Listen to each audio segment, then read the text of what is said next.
Voilà. Après, quand on parle, quand on rue sur les brancards, quand on crie un peu trop fort contre les personnels de santé, contre l'accueil dans les structures hospitalières, on traite les gens de tout et de rien. Je vois, il y en a qui viennent souvent en commentaire sur mes vidéos pour dire que je dis des choses qu'il ne faut pas dire. Là, il s'agit de ma petite fille de 4 ans qui est tombée à la douche, prise d'un malaise. Ça faisait plusieurs jours déjà qu'elle faisait même d'ailleurs diarrhée, vomissement. On a pris un traitement en pharmacie qui apparemment ne donnait pas de résultat.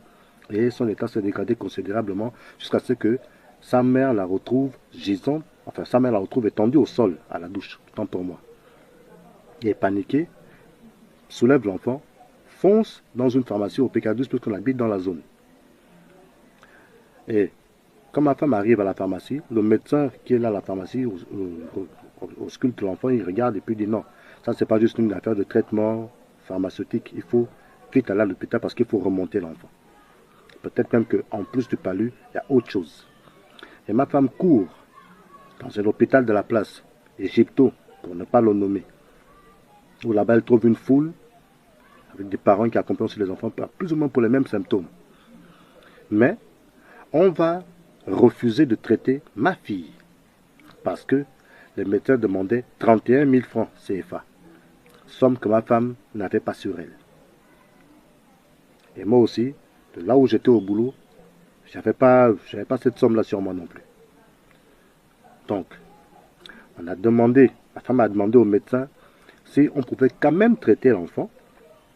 Et puis, de toute façon, comme on était en début de week-end, qu'on payait même le lendemain, ou au pire, dès le lundi, ils ont refusé catégoriquement. Elle a proposé de donner 20 000 comme avance et que les 11 000 viendraient par la suite. Ils ont refusé catégoriquement. Et ils ont dit que tout ce qu'ils pouvaient faire, c'était de remonter mon enfant. Mais pour les soins, ils ne pouvaient rien faire parce qu'il n'y a pas d'argent. Et comme ma femme est arrivée là, sans clame GS pour l'enfant. Donc, si au moins elle avait eu la clame GS, elle aurait payé moins. Mais comme elle n'avait pas de clame GS, elle a dû payer et le thermomètre, et le carnet de santé, et la consultation, tout 9 000. Mais après, s'il n'y avait pas les 31 000, mais le pire, c'est que les 31 000 qu'ils demandaient, c'était même pas pour les soins de l'enfant, parce que, tenez-vous bien, ils l'ont perfusée, mais juste pour la remonter, parce qu'elle était faible. C'était même pas des soins, parce que maintenant, pour savoir exactement de quoi souffre l'enfant, il fallait faire des examens. Mais faire des examens pour des cas similaires, c'est-à-dire que ils savent déjà plus ou moins de quoi souffre ce genre d'enfant quand les gens arrivent. Parce qu'il y a comme une épidémie, dit-on ces derniers temps, qui attaque des enfants, qui attaque même d'ailleurs des adultes. Puisque moi-même qui vous parle, j'ai chopé un mélange de grippe et de palu, ça affaiblit complètement. Et ils ont gardé ma fille en observation quelques heures avant de la refouler. Donc, ma femme l'a ramenée à la maison. Et au moment où je vous parle, ma fille est allongée au salon, dans les draps, fatiguée. On a dû se débrouiller autrement, d'où d'ailleurs l'annonce sur cette page pour demander de l'aide parce qu'on n'avait rien et on n'a rien. Et là, son état s'est dégradé considérablement. Elle ne tient pas debout. Donc jusqu'à ce que j'ai de l'argent pour pouvoir la ramener à l'hôpital, elle va être dans cet état-là. On va continuer avec les moyens du bord ou les moyens de bord, c'est selon. Que quand vous n'avez pas d'argent, c'est même pas la peine d'aller à l'hôpital. J'ai ramené ma fille à la maison. Advienne à Dieu. C'est tout. Qu'est-ce que je peux dire d'autre? Malheureusement, comme beaucoup de Gabonais, et ma fille est là au salon. On a dû donc se débrouiller autrement pour lui trouver un traitement qui lui permette au moins d'aller plus ou moins bien.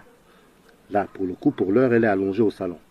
Mais c'est au lieu de se demander, le serment que prêtent les personnels de santé, c'est le serment d'Hippocrate ou le serment d'Hippocrate. Parce que le serment d'Hippocrate, de ce que je sais, sauf erreur de ma part, dit que les personnels de santé, et peut-être tout particulièrement les médecins, ont obligation de moyens et non de résultats. Ça veut dire que la première chose qu'un médecin, qu'un personnel de santé doit faire quand un malade arrive, c'est d'abord de prendre en charge le malade. Pas d'abord d'être sûr qu'on va soigner quelqu'un, mais au moins de prendre en charge. Maintenant, pour la guérison, c'est autre chose.